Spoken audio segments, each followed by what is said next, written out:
Good evening, everyone, and welcome to Gold Diggers. My name's Miss Newlove, and as usual, I have amazing guests in the studio. Beautiful guests, to be precise.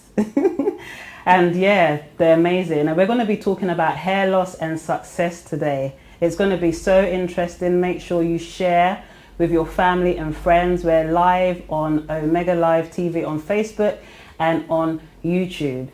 Gold Diggers is sponsored by World Remit and Cosmet Cocktails. Cosmet Cocktails are your cocktail solutions, and we're going through this COVID season, so you know they do these amazing pre-packaged cocktails, and they've recently started doing immune boosters. I've personally tasted them myself, and they are amazing. World Remit are one of the best money transfer companies in the UK today, and like I always say, I use them myself. You can get money sent to every country within a twinkle of an eye, literally within seconds. Money gets sent to Ghana, Nigeria, West Indies, like I said, globally, all over the world.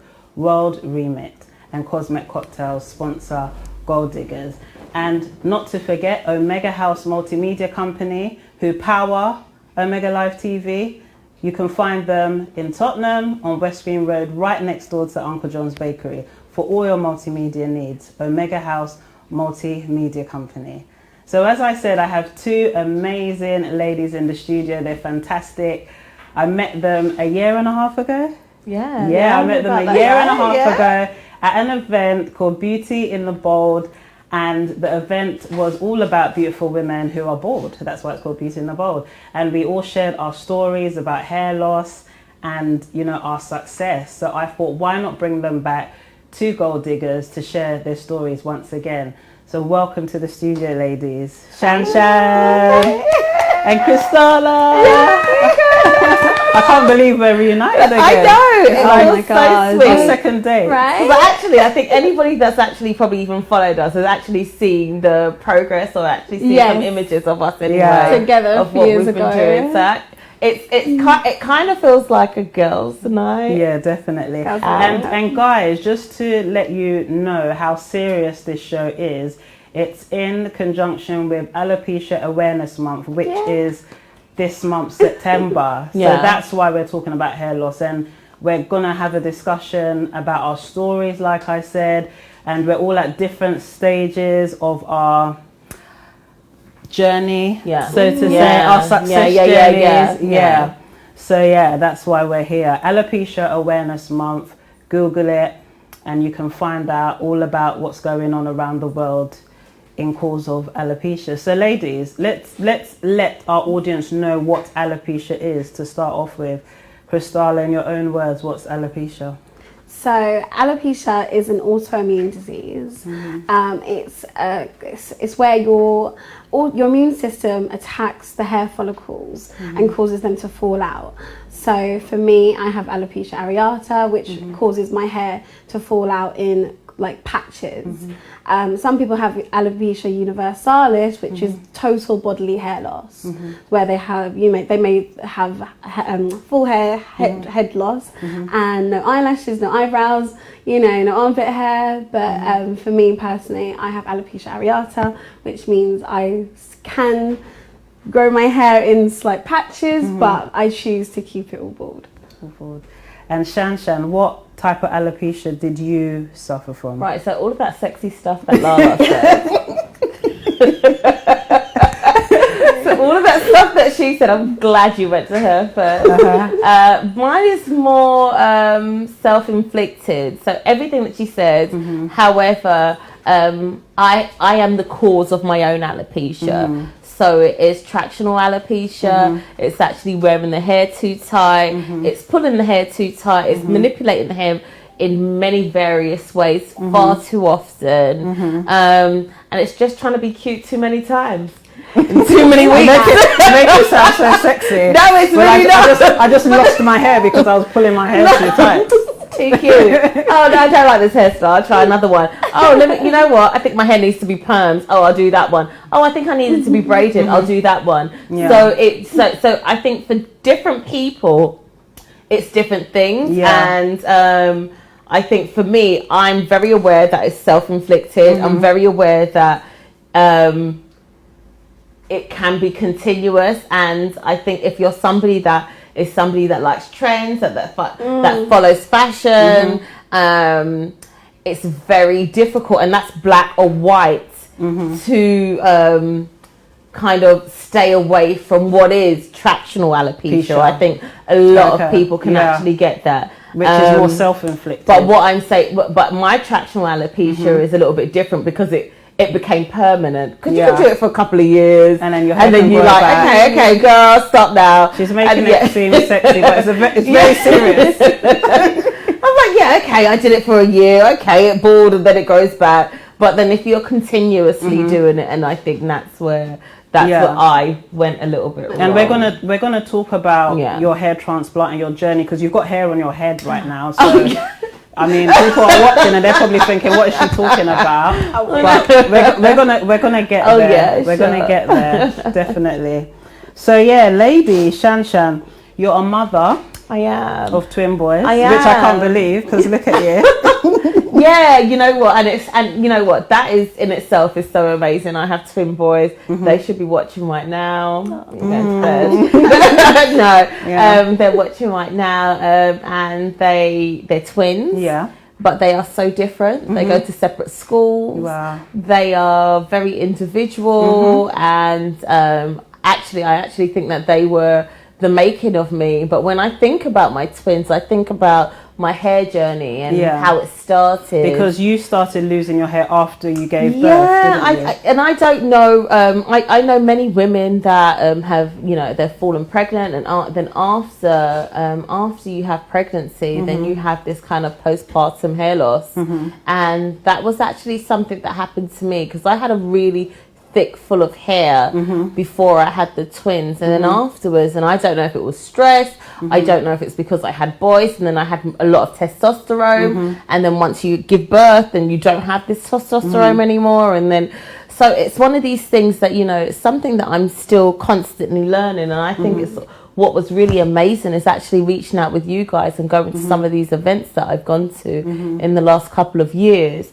We kind of recognize what us as individuals go through, and some of these things are very similar, but in terms of speaking from my perspective, and you also said bad hair habits, so the contribution of giving birth and bad I definitely say that it was giving birth first, and that's when I noticed like the thinness of the hair, and then I think some of it is more about how you feel about yourself as an individual. So as a new mother, and as a new mother that was a single mother, what can I do that will make myself feel good? And so we're not talking about the weight.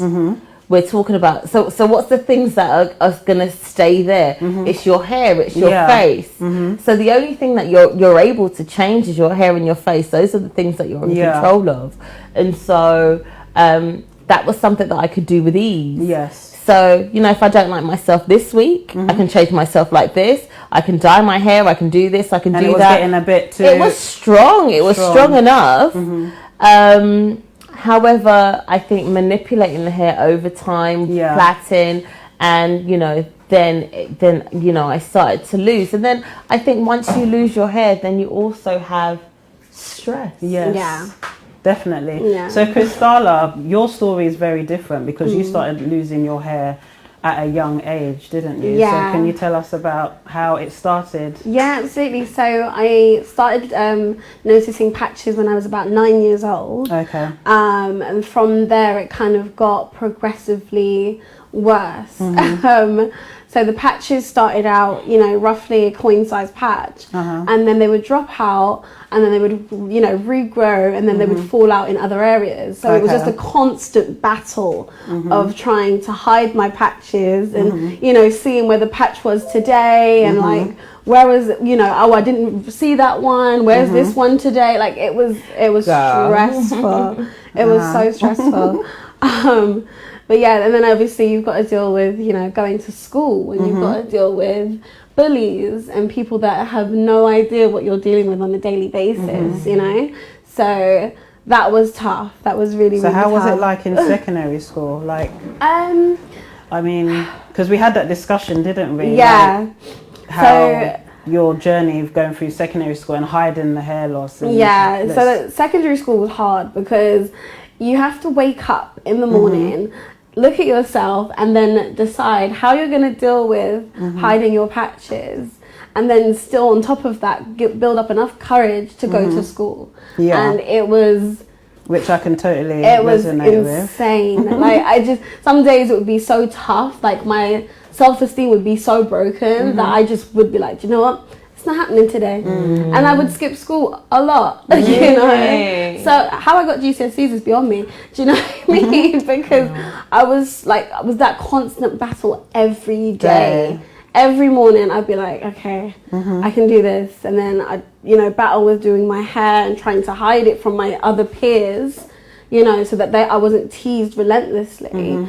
That was really hard. And then, it was just a case of like, do I go to school today or do I just, stay home where I'm safe and I'm comfortable?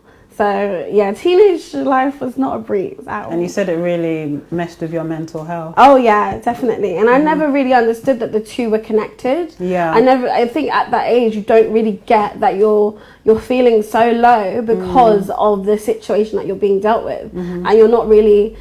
At that time, there wasn't, Instagram. Not that I'm old or nothing, but but there wasn't there wasn't huge amounts of social media. There wasn't huge, but could you imagine if it would have been 10 times worse? Oh my God. It would have been 10 times worse. So I didn't have that support system of the alopecia community online, seeing women who were going through things that I was going through at that age to understand that this is kind of normal and that this isn't something that you have to go through alone. Well, hold on, it's kind of normal. It actually is normal. It's totally normal, but at that time when I was 13, 14, it was not. It wasn't a thing that I could just be like. And being a black girl as well. Losing your hair in secondary school is not cool, is it? And this is the thing, you have your hair's your glory, so you're trying to use your hair trends. Shan spoke about trends, and trends were all the thing in high school. Yeah. Like, you literally were like, do you remember the butterfly clips? Do you remember the braids? It's weave, it's this, it's that, and I can't do that because I'm still trying to battle with hiding everything. And you were hiding your hair loss. I was. So no one in school knew that you was losing your hair. Nobody knew. Not a single person. I never shared it with anyone. It was crazy. You know what? I forgot. I'm so bad. I forgot to tell everybody what you guys do.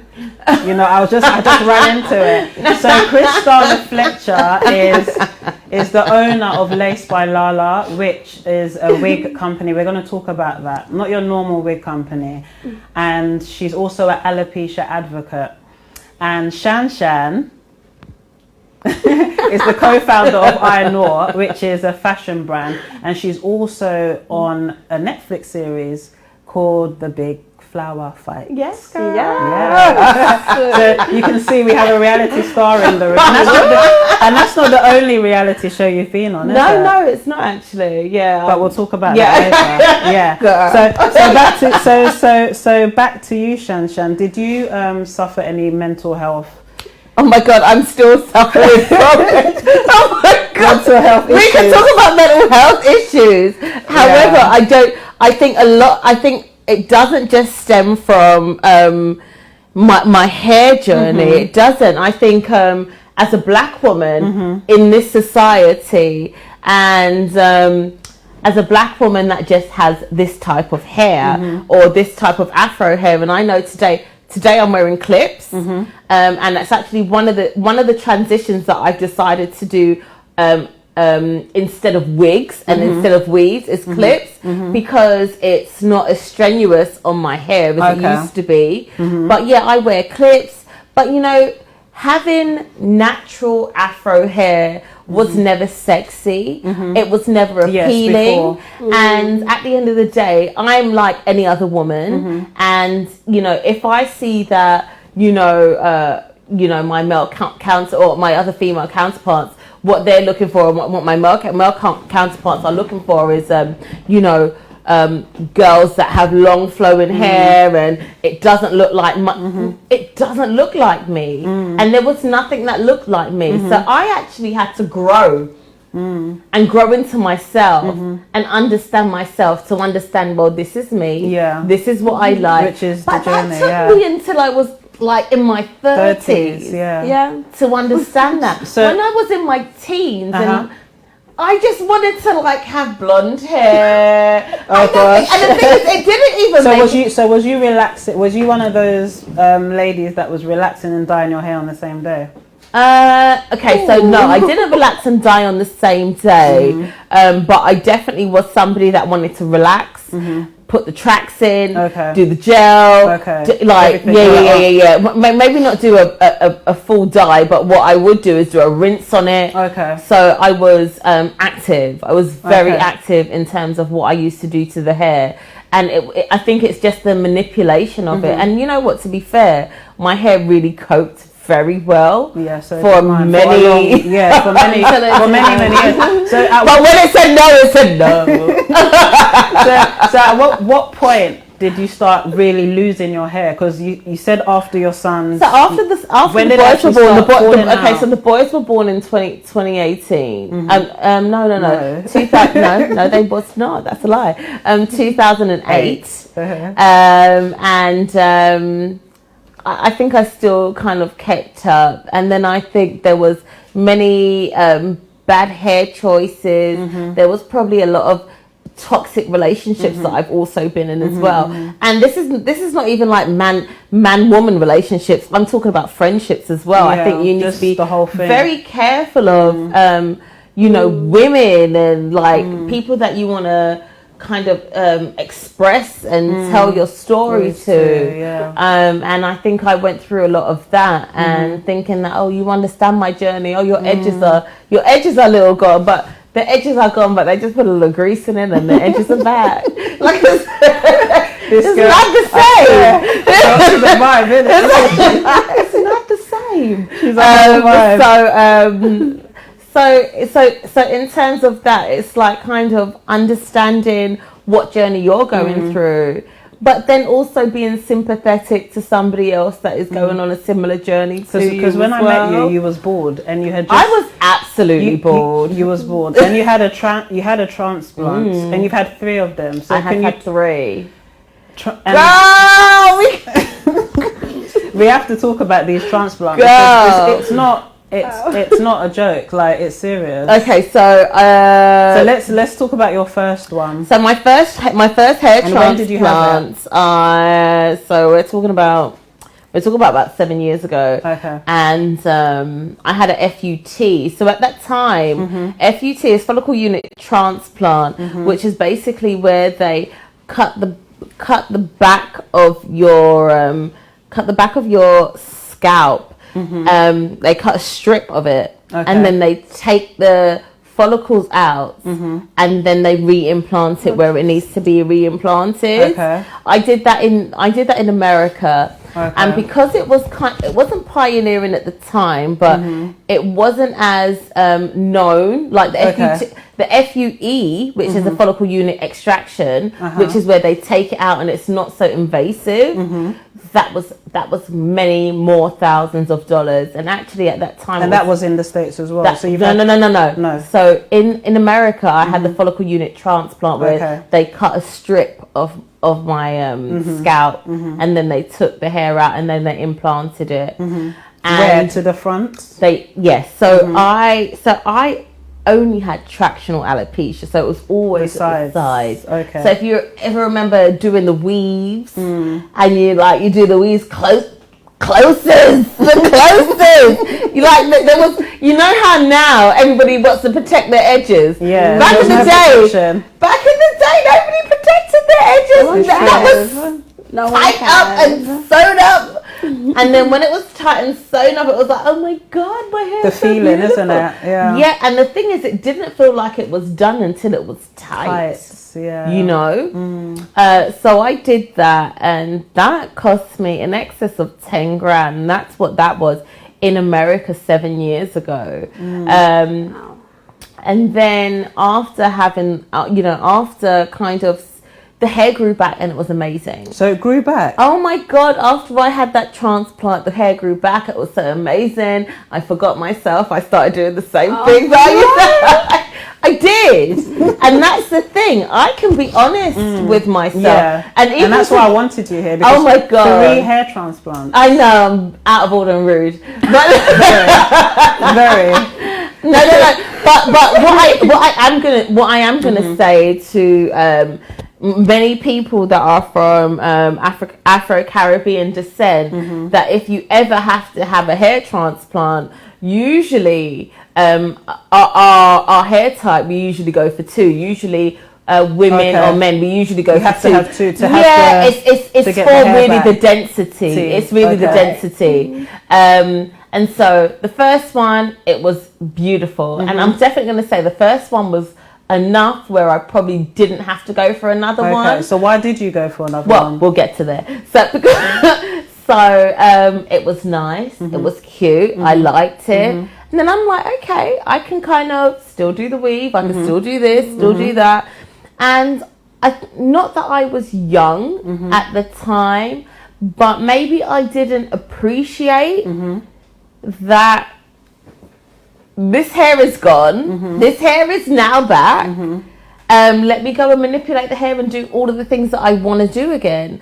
And I kind of fell in the same trap. And then it started. And not that, and it wasn't as severe. I'm definitely say it wasn't as severe.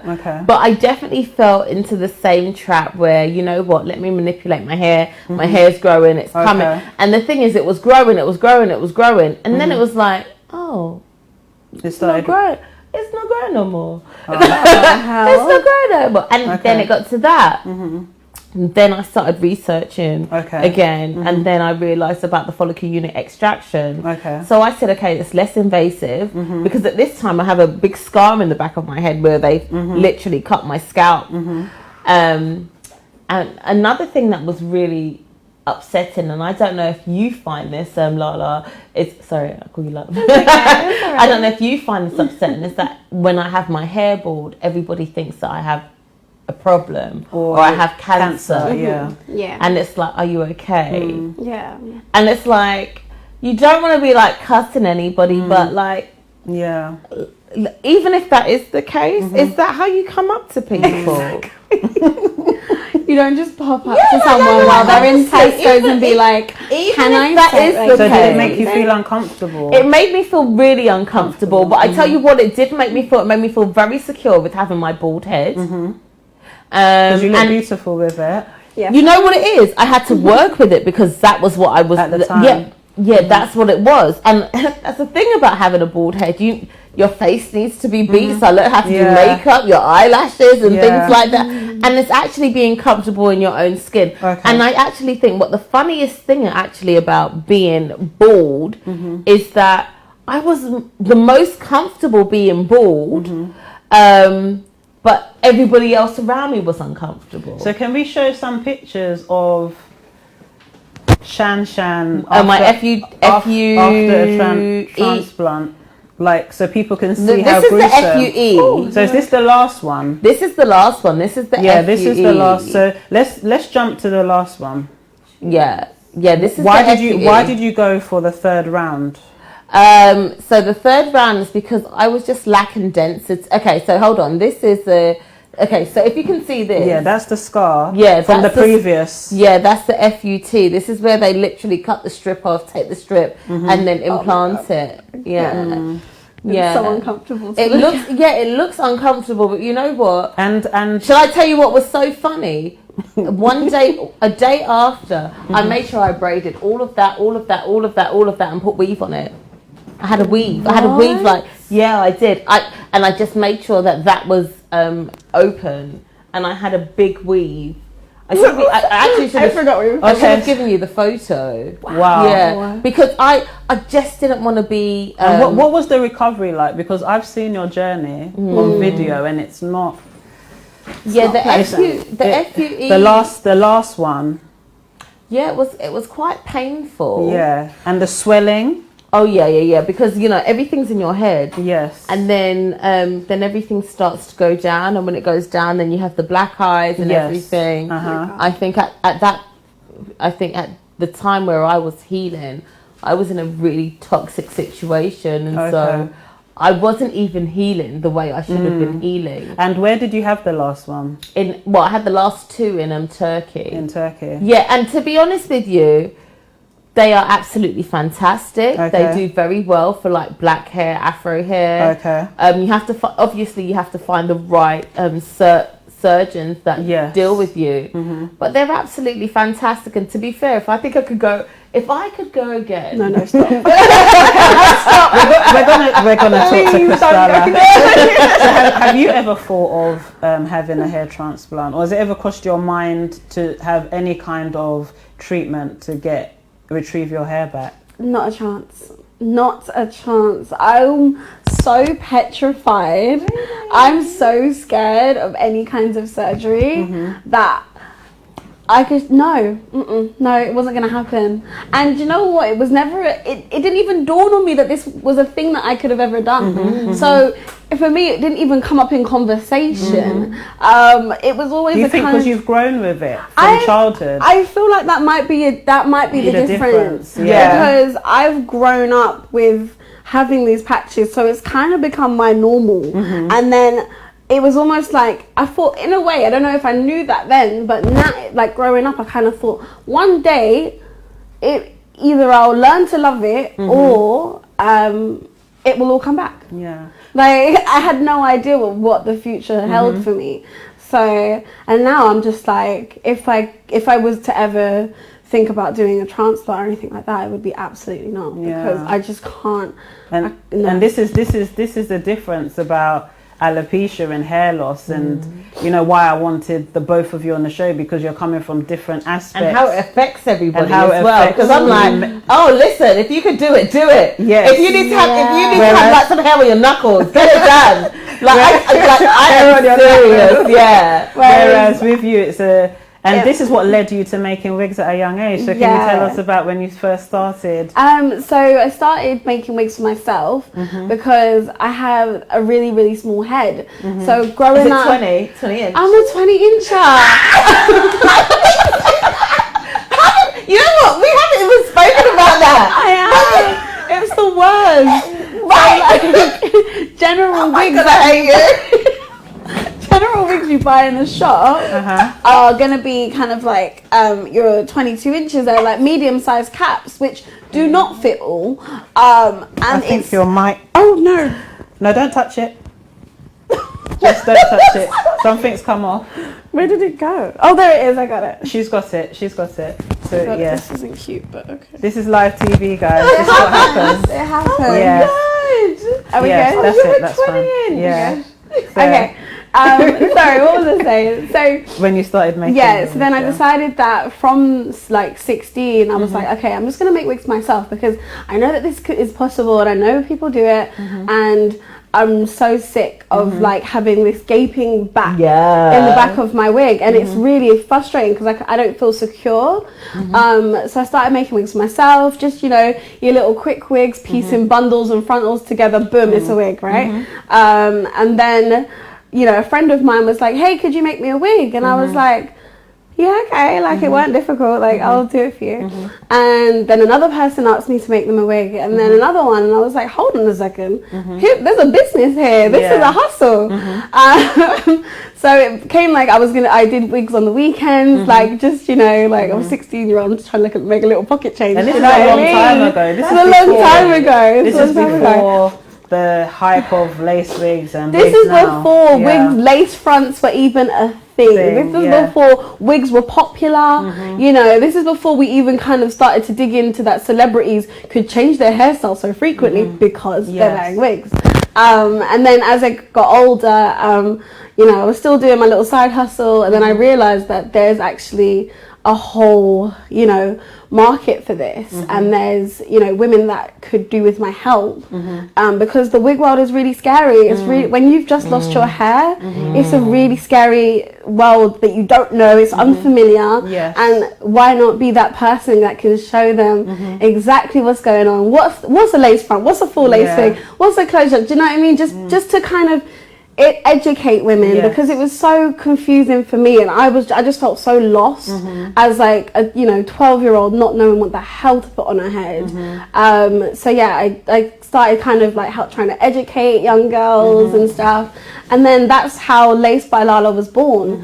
I decided to go to school and study TV and film wig making, and I studied under a director of the Royal Opera House, and she taught me everything I know. Like, she's wonderful. Everything from making wigs from scratch, to learning how to ventilate, and making moustaches, eyebrows, even down their hair, everything. It was really, really cool. It was really cool. Yeah, that's really cool. So now I'm able to do this, and get commissions. And you used to make a lot of money because you're making wigs for theatre and film. Yeah. So how much were you like making for these wigs? I mean, if you were to ask me for like a personal wear wig, and how long did they take as well? So like commissions can be anything, because the description of what they want can be so vast.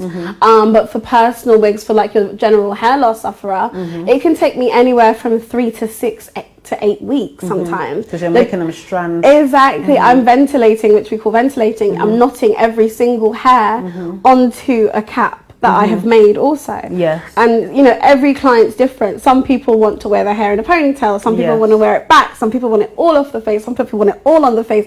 There's so much, like, it's so different. Every client's different, so it's a lot. It can take a long time. And how long was you do? Well, you do that now, but I mean, how long was you working with the lady from the Royal Opera House? I was with her for 8 months. Okay, before you went to study. Yeah, no. So I studied with her in Eastbourne. Okay. For 8 months, and it was amazing. Like the best money I've ever spent. Yeah. Amazing. So going back to bad hair choices, we as black women have made a lot of bad hair choices in the past. So what are some of the bad hair choices that you made in particular that contributed? Because yours wasn't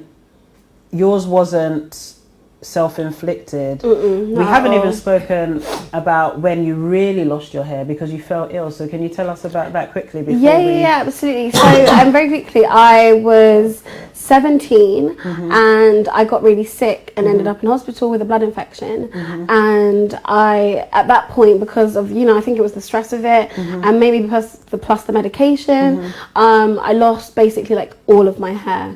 I was left with a tiny amount of hair on the top of my head, like literally tiny, but I held on to it for years because it was the last hope I had of getting my hair back, and then in my like early 20s I was just like, you know what, this isn't, it's and what was happening. With the little bit of hair you had, what was you doing to, finally to the point where you just shaved it bald? Some of the bad hair choices. Well, like what kind of things were you? I had never really made any bad hair choices. For me, it was nothing that I could control. Also, alopecia areata in particular, it is an immune disorder. Yes. So there isn't anything that you can do to prevent it. Okay. There isn't anything you can do to make it better. Okay. It's not something that you can personally control at all. And that's why I wanted you to explain. Yeah, so it's just one of those things, like, you can eat, like, there's no supplement, there's no pill, there's no lotion that can ever make it better. Yes. That at the moment there's no cure, right? So it's just one of those things. I had to either learn to love it or continue to wear wigs for the rest of my life and hide it. So those were my two options. So Shan's already told us about her. Yeah, but this was absolutely bad hair choices. Yeah, it was just actually manipulating the hair far too many times in a short space of time. That's what it is, and that's because I'm somebody that does trends. Yeah, my master's degree was all about fashion. So it's one of those things. And what are some of the stigmas that both of you have heard, like with black ladies that don't have hair? I mean, oh my god, you look butch. You're a gay woman. You're not because there are. It's like as soon as you cut your hair, people just assume you're bisexual or you're ill. Yeah, it's all of that, and not that there's anything wrong with those type of things, but nothing that wrong with it. The stigma. They are stigmas, that comes with it. So why can't I just be like a cute girl with no hair? Do you know? I also find that I get kind of lumped in, and not that there's a bad thing, but it's quite infuriating to feel that I'm not met with the same empathy or compassion that another alopecian would of a different race. I'm met with, oh, it must be your fault. You must have done something. You must have pulled your hair too tight. It must be something that you did as a black woman that caused your hair to fall out. Like, I'm like, come on, Sally. And that's because tractional alopecia is so common. It's so common in black women. Yeah, it's not always the case. Yeah. And not that it's downgrading your alopecia. Oh no, downgrade it, girl. I do it to myself. Thank you.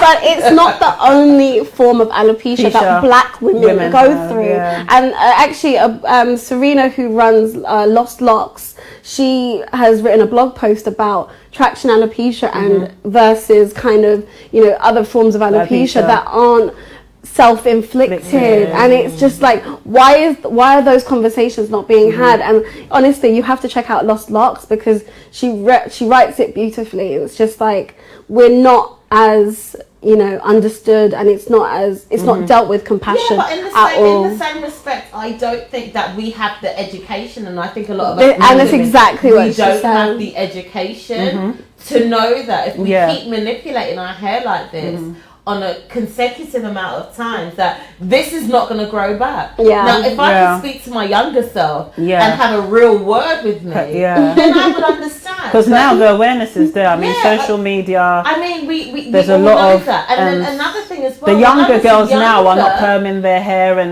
doing. They're not. They're all natural under that wig. They have loads. They're taking care of their hair. But the thing is, there was such a stigma with wigs back in our day. Exactly. Right.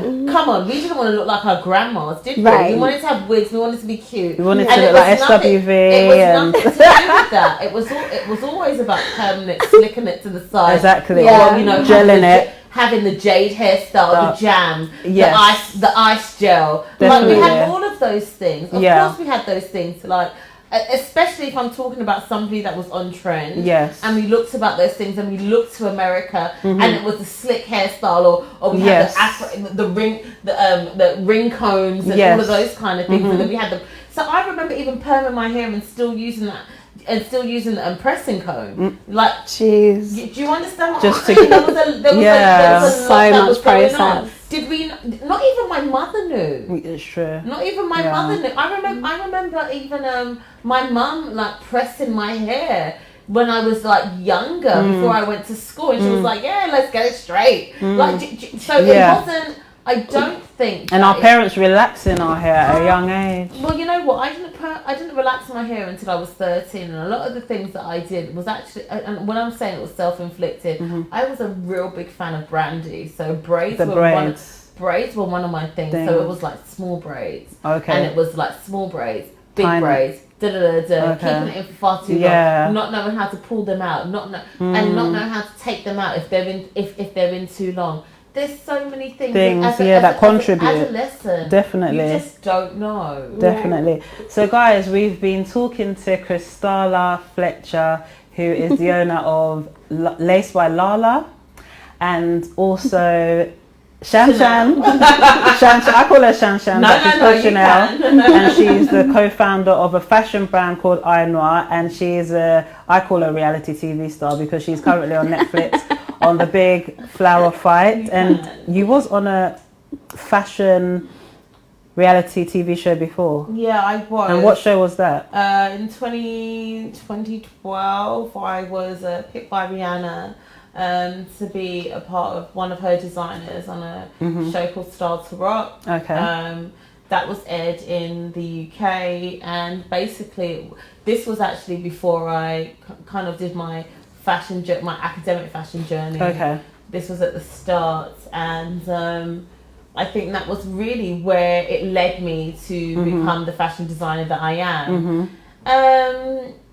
That was an amazing experience, and it led me to kind of really look at fashion and look at other designers very intently, and it's one of the reasons why I still do fashion today, and why I actually did a master's degree in the whole realm of fashion. But not only fashion, but in the idea of production and management. And, that's why I did that. Yeah, it was amazing. So back to you, Christina. You've been in the press, which we're going to share. Because you're an advocate. She's an alopecia awareness advocate, and she's been on a few, she's been in a few magazines and newspapers. And the reason I brought it up is because... he's going back, but I wanted to talk about trolling because you've been trolled a lot online. Really? Yeah, it's not nice. It's not nice, and it was. And I just want people to know like what you've been through. Yeah, because you wear your hair like this because you choose to.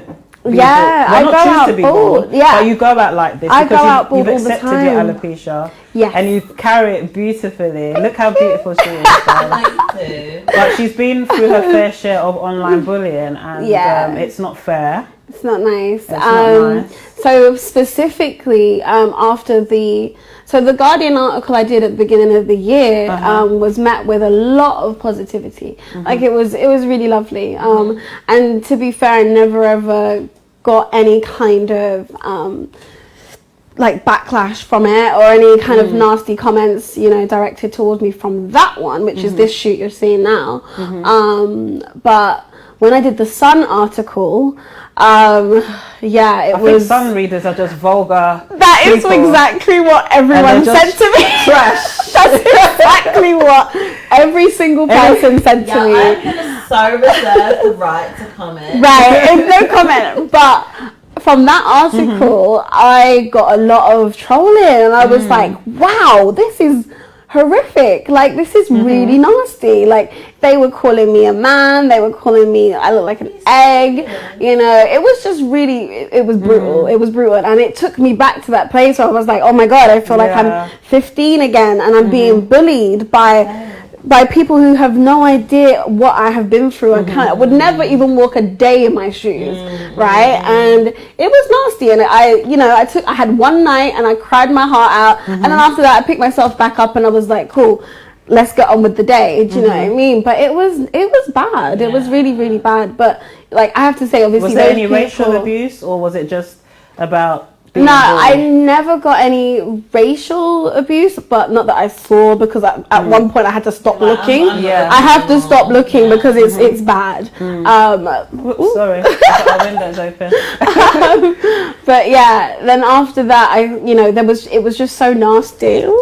That I just stopped looking at some point, because I was just like, this doesn't serve me. This doesn't outweigh the amount of good that I'm doing. And how far it doesn't exactly. And I've come so far to the point that I can stand in front of someone's camera and take these pictures bald and be comfortable enough with myself that I feel confident and and pretty enough to do this. And it was nasty. Just sick people who are cowards hiding behind a keyboard. So you've done some campaigns as well, haven't you? Yeah, you've done some campaigns. So tell us about this one. Is so cute. That was cute. That was cute. So this is. I really loved it. I really did. This was like, what do these four women have in common? And obviously, the fact is that we all actually have alopecia. Okay. So then the next photo is us all bald in the same outfits. But then so obviously. And then this is you with all my press. So cute. And you look amazing. You carry it so well. You do. Yeah, it's been, I've been very, very fortunate to kind of have these doors open for me. But it was a case of like, self-acceptance got there. Yeah. Do you know what I mean? Once I shared publicly is when these opportunities came. Yeah. When I was hiding in my wigs, this stuff would have never happened. Yeah.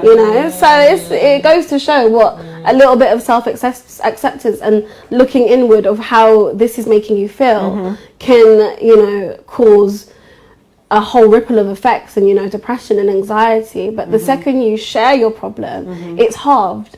It's half, but what I have noticed is that the trolls still come though. Because did you experience any of that with sharing? Because you shared your hair transplant story online. Whole hair, because that's where the whole idea of Shan Shan Talks was all about the hair journey. It was it just so happens that the whole Netflix and everything came after it. However, it's really strange because I've never really had any trolls. But what I do have at the moment is more people that want to challenge me. Okay. And I don't know if they want to challenge me more because I have been on the show. Because I'm still Shan Talks. But it feels like... And what do they say? Like, because you were saying to me... Oh, that hair transplant didn't work. Oh girl, it's thin. No shade though. And do you get this from your own friends and family? Or is it? You know what it is? I think it's very uncomfortable because I always said that my Shan Shan Talk space was a space for safe. A safe space, yeah. And the reason why is because I was looking for somewhere where I could go to see that if there was a black woman that ever did hair transplant or if they ever did anything similar to what I did, I can be there and I can ask questions and not to critique but to ask questions, generally ask questions. What did you do? How did it make you feel? Was that okay? Would you do it again? And especially as I have been, this is my third one.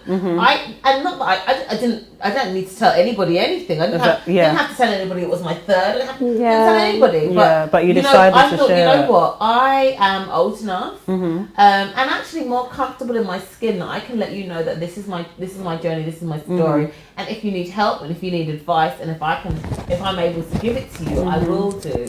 However, what I have found is that the more you share your story, the more you're open to criticism. Which you have 100%. To be prepared. Which you have to be prepared. And the thing is, I haven't had criticism because of any of the other stuff. It's more criticism because of the hair. Which is so bizarre because even how the hair is right now and it looks, it's all cool and it's cute. There was still aspects of my hair where I wish it was a little bit thicker. But in the grand scheme of things, what it looked like before to what it looks like now, it's absolutely beautiful. And it's getting better, isn't it? Oh, and it will continue to get better. As long as you're not pulling on it. Stop. Please stop. It's to get better. But that's what it is. But then I think also it is about recognising your habits and your bad habits. And which you have come to terms with. I've come to terms with that I'm probably always going to have bad habits. So let's go straight into dating. How has hair loss affected dating? Because with you, you're bald. Yeah. So how do you explain to guys about your condition and, how has it been? Okay. So it's... Because there was one cute post one time, I'm with somebody's son. I remember that one. Somebody's son. Oh my God. Okay, sorry. That was a long time ago. It's not even on her page. It's come down. It's not there. It's down. And so it's deleted it. But so for me, I have a very strict rule when dating. If I'm ever to go on a date, I always go on that first date bald, always, without a doubt, because I need to see how you react in a public setting. I need to know that you're confident enough within yourself to accept that I'm comfortable within my own skin. I need you to see that, and I need to see it face to face. Most of the time, anyone I'm talking to or dating knows up front that I'm bald, knows that I have alopecia because it's everywhere. It's all over my social media. It's all I talk about. It's everywhere. Okay, I'm gonna go to some comments because we have some comments from our viewers. So, this is an interactive show. Oh my God, I forgot it was live. Okay. You look thought you were in my bedroom. So. I know. Honestly, it really does. Like that, it really does. So, Jeanette O'Dame says, watching you live from Ireland. I welcome you in my first time watching you. Thank you for tuning in, Jeanette. Jennifer says, first time watching. Stephen Tufor said, our host is looking great. He's one of us. Thank you. She looks fabulous. Thank you so much. He's our host for one of our gospel shows, Bishop Stephen. Thank you for tuning in. Kwekusoni says, live from Ghana with love. Yes, hi Ghana. Love it. Arajua says, you ladies are looking gorgeous. She's one of our hosts as well. Genesis Brand said, great topic. It is. Great set. We're just getting good needed comments. conversation. Someone said, wow, I really admire the lady with the white top. I like her looks, her style. Yeah. I'm in South Africa. Where are we getting all these viewers from? There are loads. He said that. Oh, okay. He said there are. He said you look South African. He said there are loads of pretty ladies with the same hair looks. Absolutely. Linda Appear Love said, from "Well South done, Africa." ladies." She's one of our hosts. That's okay. Someone said, "Great watch, Eva. I love your hairstyle. Thank you so much." There's more. I know there's more comments. For some reason, I can't see them. But just to let you know that people are tuning in. Oh, that's so and great. thank you for coming on to share your story. This is amazing. I Yes. love that. So we've got more to go. So back to you, Shan. Despite all your hair challenges, and your hair loss, and everything that's gone on, you've been able to become a bit of a reality TV show. You spoke about. No, you are. Shh. Okay, so you spoke about being on the show, Rihanna's show before. Now you're on the big flower fight. How did that happen? Yeah, and you know what it is? And it's such, it brings out a different side to you. I didn't meet you like this. Oh, how do you think you met me? Was that more reserved? Yeah. But I think this reality show has brought out a different side reserved to this you. one. So yeah, so this is you and Raymond, and you're on. I don't think I've ever been reserved. I think that was the last thing that Well, you anybody. was reserved then. No, you know what it is? I was bored. So you were quiet. So do you Trying not to attract attention. Do you I think being bored made Yes. you feel like you And couldn't? introverted. Yeah, Yeah, introverted you, and maybe absolutely. insecure. I don't know. No, I don't think it was insecure because you know what? I think it was my weight that was more insecure. I don't think I was more insecure with my weight. But no, because I really enjoyed. I enjoy myself being bald, and the reason why I say that is because I enjoyed doing my face, doing my lashes, because I think there is a process when you don't have hair. Yes. Because my eyebrows are going to be on fleek. There's my eyelashes are. There's a oh my god, my you don't have clothes. hair, there is. And I think when you have hair, you start to you don't care as much. Wild. Huh? Your hair's making you. No. I think It's giving you life.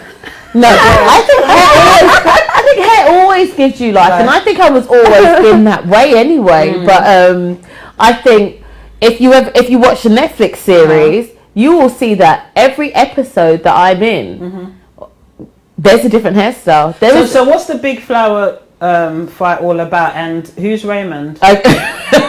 Raymond is not my man. I was excited for a second. I was like, Raymond's not my man. No, so the Big Flower Fight is a Netflix series, and basically it's a competition show, a Netflix reality competition show, very similar to the Great British Bake Off. Okay. Right. But with flowers and horticultural. So what it is there's 10 pairs of teams, and what we do, we make giant sculptures of everything that's horticultural, from cut flowers to grasses to just everything horticultural. Raymond is my local florist, basically. So I met him because he's like one of the only black florists, and I don't know how many black florists you guys know, but he's one of the only black florists that I know that's working, and he lives near me. Well, his shop is near me. I love flowers. And so I got into his shop, met him, we connected, and then we decided to do the show together. Bob's your uncle, Fanny's your aunt. We're on the show. It's showing on Netflix now? Is it the first series? It's the first series, it's the first series, and I urge everybody to go and look at it. You'll see all of the creativity. Even though I am not a florist, I am a designer, but it has everything to do with design, floristry, creativity, arts, and it was actually one of the best experiences of my life. So this was this episode. I love this episode. The reason why I love this episode, because this is like how my hair was growing after the hair transplant. It was beautiful, Yeah. you know. Yeah. And all of the episodes, I was like, I'm going to do a wig this time. I'm going to do plaits this time. I'm going to do this. So this was the one where I said I'm going to do my own hair. And girl, it was like, oh my God. So is it just a one-off series? No, well, we don't know if it's going to be commissioned for the second series, and obviously due to COVID and social distancing, you know, it's not going to be happening right now. But it was absolutely an amazing show. I kind of look like Elmo here. I love it. So ladies, what advice would you, especially you, Christala, what advice would you give to someone who's suffering in silence now about their hair loss? Like they haven't told anyone. They suspect that they're losing their hair. Yeah. You know. I think my best advice would be to take a look at what you're consuming, and when I say consuming, I mean like what you're seeing on the day to day. What are you seeing on your Instagram? Who are you following? What is coming up continuously on your feed? And if you're following these, you know, beauty bloggers with this completely unattainable standard of beauty, unfollow them. Very quickly. Right. No, because it's damaging. It is really damaging when you can't reach those standards of beauty and you're losing your hair. It's even more detrimental to your mental health. I just think, like, if you are losing your hair, go and search #alopecia and you will find an array of women and men who are also losing their hair or have lost their hair and are doing amazing things. The alopecia community on social media platforms is amazing. Like, the support is incredible. And like, even if any of my followers, you know, are, you know, kind of in the new beginnings of their journey, I always encourage them to message me. Like, hit me up. I promise you, there's no message that I will ignore, unless it's weird. But there's no message that you can say to me, oh Chris, what about this? How would you do this? Or what wig do I want if I want to do this? What if I want this style? What would you recommend? Or you know, just shaving tips and stuff like that. Like, I'm happy to have the conversation because I've been there and it wasn't easy, and I didn't have this person who I could just reach out to. You are that person that. And what are the signs? Because you can lose your hair, it grows again. But what's this like? What are the visual signs that it's not coming back? Smoothness. That's smooth. You know, that smoothness. But you're like, oh my God, it's so smooth. Oh my God. It's so right here. I think No, when do you know it's not coming back? I'm not a doctor. I'm not a doctor, so this is not this is not healthcare. Just from your own experience. From my experience personally, I've noticed that if, like, this was years ago when I was even considering that my hair might come back. If you can tug a little bit of the hair follicle that's coming through, if it comes out straight away, it's not there to stay. So, but I'm not a doctor, so please don't quote me. But for me, it was just a case of, like, the patches got bigger and bigger, the patches got larger and larger, and they started to come out more frequently and, you know, in different places that they never came out before. And for me, that was the point where I was just like, okay, like, this is the time I need to work on my self-acceptance and reflect inwardly, because it's probably something that's here to stay for the long term. And with you, Shan, what advice would you give to someone who's like yourself, that has, you know, self-inflicted their hair loss? Find a hobby. and they're just not, like, they don't want to go bald. They want to have a transplant, or they want treatment, or they want, you know, they. So, you know, so transplant is probably the last thing that you did. What I haven't actually told you is that I went to Belgravia Hair Clinic and did minoxidil. So did you do this as well? I did, and they took all my money. Please don't do it to yourself. No. Okay. I mean,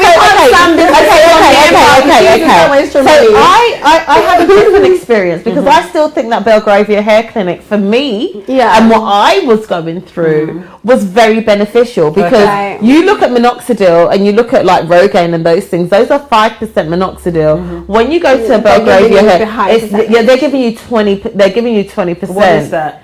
20% minoxidil. What is that? What's that? A cream? Minoxidil. Yes. So minoxidil is it's a hair growth. It's a hair growth. It's like biotin, but it's very strong. Okay. Yeah, and so they use it in a cream, and you rub it on your hair, and it's like stimulate. It stimulates growth. And to be honest with you, I did it for 3 months, and I had growth. Okay. But what they did say to me is that you're going to have growth. However, there are going to be areas that are not going to grow, and you are going to have to, if you really do want to have like the full result, you are going to have a hair transplant. So I went to Belgravia. I did this. After Belgravia, what I should have done is like think about getting a PRP, which is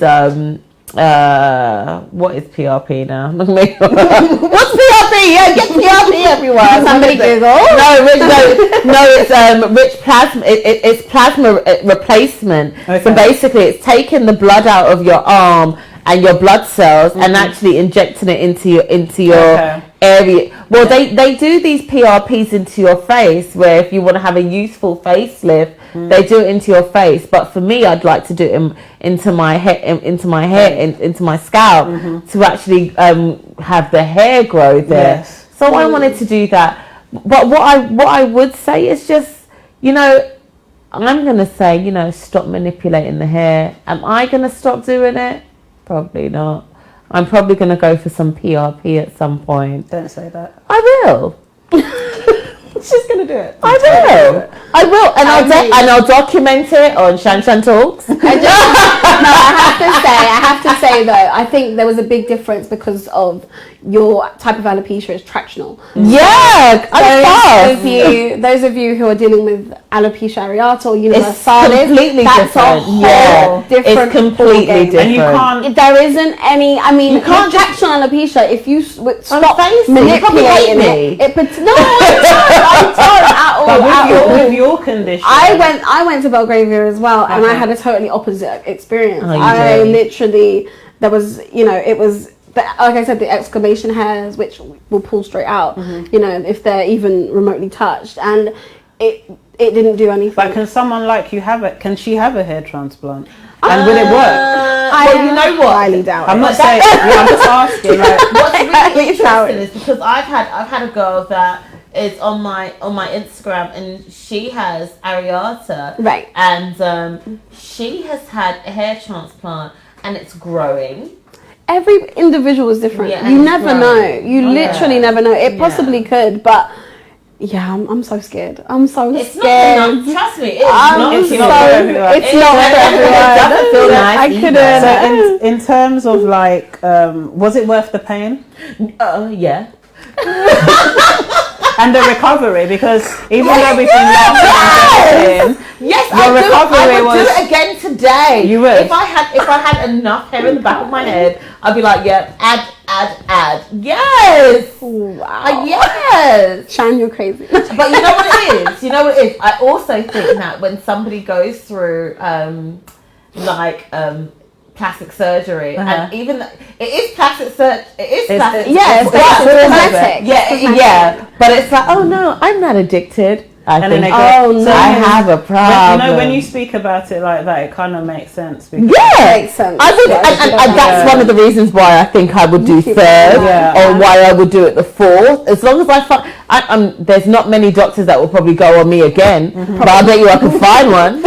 So before we wrap things up, I just wanted to talk about men that lose their hair, because men, yes, they sexy. It's so bad. Because old men. There's not a societal pressure for men losing their hair. But then they can't hide. I know, but it's so strong when they just shave it down and just. It is, but we can't take away from the fact that it is just as stressful. Yeah, and they go through just the same emotions that we do. And because I know a few guys. You don't feel like you want to rub on the genie bottle? I do, but I personally do. That's not the conversation. I've spoken to a few guys that have gone through depression from losing their hair, especially at a young age. Yes, I know it's different. I have friends that have lost their hair from very young age. But if you're like in your 20s, losing your hair, as a man. Yeah. You know, it's brutal. It's a lot of men, like, especially if you have universalis where you lose your eyebrows too. Yeah. Like, that's not. What one's that one? Universalis. And it's stressful, and it's not. They should be met with the same compassion that women are, and it's not something that's no, man. And you sexy, stay there. I can tell them that they're sexy all day. Yeah, they can't. No. You're right. Being the advocate, do you have men that confide in you about that? Oh my god, yeah, I have so many male friends. You'd be crazy. There'd be a lot of men in my DMs about my hair transplant and where did you go. I've had yeah, not just women. But I mean, now, as we see, men are wearing wigs. And they are? Their beard. Like, it's a I make a lot of beards. Oh, you do? Yeah, I make beards. That's interesting. Yeah. I mean, generally for the stage. Yes. But yeah, I've been approached to do a personal piece. Well, ladies, I mean, I wish we could talk all night. We're talking all night, but, honestly. You know, it's just been amazing. Yes, and, thank you. You know, like I said, it's Alopecia Awareness Month. That's why I invited you both on. I didn't invite you both on to give health advice. I don't want anyone to think we gave any type of health advice. No, me. It was all about it was all about awareness. It's and actually just our personal experiences as well. That's and from different angles as well, because totally different. You with the hair transplant, as a black woman who self-inflicted her hair loss. Thank you. So, I mean, and just to talk about the different types of alopecia as well, because you are an advocate and you know about alopecia from childhood, so you know you're very aware. I'm coming of the different from a very support side of the alopecia journey. Whereas with Shan, it's more of a personal journey. No, even though it's a personal journey. It's totally personal, but no, it's and my one is a personal journey that I want to share with other women because I know it's such a taboo subject. It is, and for men and for women. And then I've done the hair transplant, whether or not you want to get it done or not. You know, I'm able to give you some kind of experience or some kind of advice as to what it was like for me. It's very rare to find a black woman that's willing to talk about it. Yeah. Oh my god, it's something a black woman would do in secret. Oh no, that's why I did it twice before I came out. and pretend like and the thing is, I think I did, like the first one I was like, look, my edges are so nice, and I think I did do that. I did all of those things. Was that pretending? And what did your family think? Like your immediate family? Well, you know what? Or did you hide it? No. I never hid it from my immediate family, and you know. And actually, because they knew it was so detrimental to how I was feeling and how I felt, they never saw it as cosmetic surgery. Right. It's like somebody, if you have really big breasts and you need to get a reduction, but then the NHS says, well, you know what, we're not doing this because it doesn't equate to whatever the So for them, it was something that was necessary for me to do. And once I did it, I realised that was important. But I think after the second and the third time, okay, you're just playing about now, Chanel. It's a bit yeah. And so honestly, I do think it was a bit like that. And with you, like, when did you come out? Because we've spoken about your whole journey, but when did you come out? No, it wasn't coming out. Yeah. It really was because you hid it for a long time. I hid it from the world forever. Like it was years and years, and I was 20. I want to say 23. I think I was, and I posted the picture on Instagram, and I just threw my phone across the room, and I was like, oh my god, it's out there now. Yeah, it's out there for the world to see. Like all my friends, my family, like everyone will know now. And after that moment, I was just like, damn, like. I'm free. Like I'm actually free. I don't have to hide this anymore. And that's when I started to think about. It wasn't until many years later that I actually started going out bald. It took a lot of baby steps. There wasn't this big I'm coming out, and I was bopping down the street going here, there, and everywhere bald. Like that wasn't the case. I went out with my sister to the shops, and then it was then I went to Westfield or something. Do you know, I took small steps. Like even I would walk the dog in a wig. Like it was that ridiculous. So then then it went to like going to a restaurant board. Like these were big milestones for me. So it didn't happen overnight, and I want to stress that that there was no like quick fix to this. It was a long gradual process. I was dealing with it for 15-16 years before I even spoke about it publicly. So there was a lot of like baby steps involved, but I think the biggest takeaway is that you have to take time with yourself. Don't rush your process. Like the self-acceptance will come, but you have to surround yourself with positive images of alopecia, because that if I didn't have the support network of women that I constantly saw being bald and being so fierce with it and being so beautiful and confident, then I would never have taken that step ever. Like ever. It wouldn't have happened. So what can we expect from you? From me? Oh, now. Oh Lord. To me? Not you. I'm coming to you. I mean, what are your plans? So Lace by Lala, we are finishing the website. So you'll be able to book consultations with me directly. This is all going to happen at the end of October. And then you also there's a ready-made side. So you don't have to spend your thousands and thousands and invest in a really amazing handmade bespoke wig. You can... you can go to the ready-made side where it's a lot more affordable. The fashion wig. The fashion side, because a lot of women just want a fashion wig. They're not here for the investment of a unit, which is fine. Like that's amazing too. Like I like to wear pink hair on a Friday night too. And then after the launch of the website, I also have a project that I was working on over the summer, which comes out at the end of the month, which is with Channel 4. For you. Yes, I'm excited. So obviously you have to follow me to find out more about the promotion of that. And where can people find you on social media? Social media, you can find me at Lace by Lala if you're looking for wigs, and if you just want to follow my personal journey, it's just Christala Fletcher.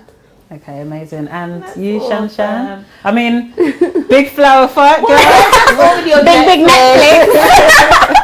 I mean, what else do you want to do? Like, what plans, or do you have any plans? Or are you just going with the flow? I mean, I'm just a mum. No, honestly, you can go on Netflix and you can see your sons myself with Raymond. And actually, I'm still doing very many things in the floristry world. Love it. Which is absolutely amazing. It's actually really nice to be creative. Obviously, I have an eye noir, which I do with my best friend. And she's wearing one of her tops today. Oh, yes. Melanin.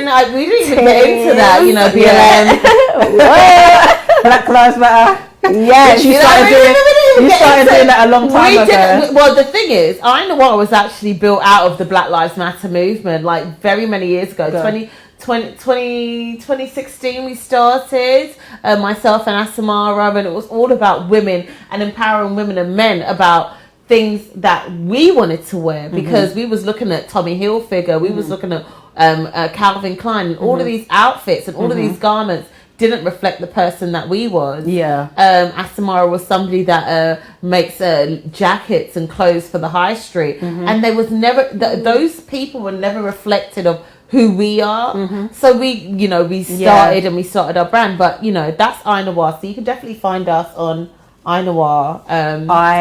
INOIR on Instagram. I'm Shan Talks, and on Shan Talks and shanshantalks.com you will find everything to do with hair, and even like a hair follicle darkeners and things like that you put around the edges if you're a little bit scarred about them edges. I have all of those things, and it's not even something that I promote, because I really want the people that really want it just to come to me. It's not something that you're out there. No, it's not something that I actively promote. No, it isn't. There's the other thing as well in terms of hair wig, just to protect the edges, because that's where it starts. Yes. Because what I've noticed is that once the edges goes, it's very easy for everything else to go. Yeah. And that is what's really scary, because every time I've ever had a hair transplant, they don't start with... I would have much preferred them to start with the back and then come into the front. They start with the front, go into the back. And so they always leave that bit in the middle between the back and the front open. So when you're still combing the hair, there's that gap. and it probably doesn't make any sense to anybody it just else. sounds incredibly painful. It doesn't make any. It probably doesn't make any sense to anybody else. But somebody that has actually had traction alopecia, that part where it's between the hair that's really strong and the hair that's thin, that will just continue to go. That will continue just to go. So it's Shan talks, I Noir.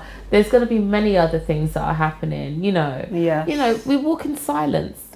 I love that.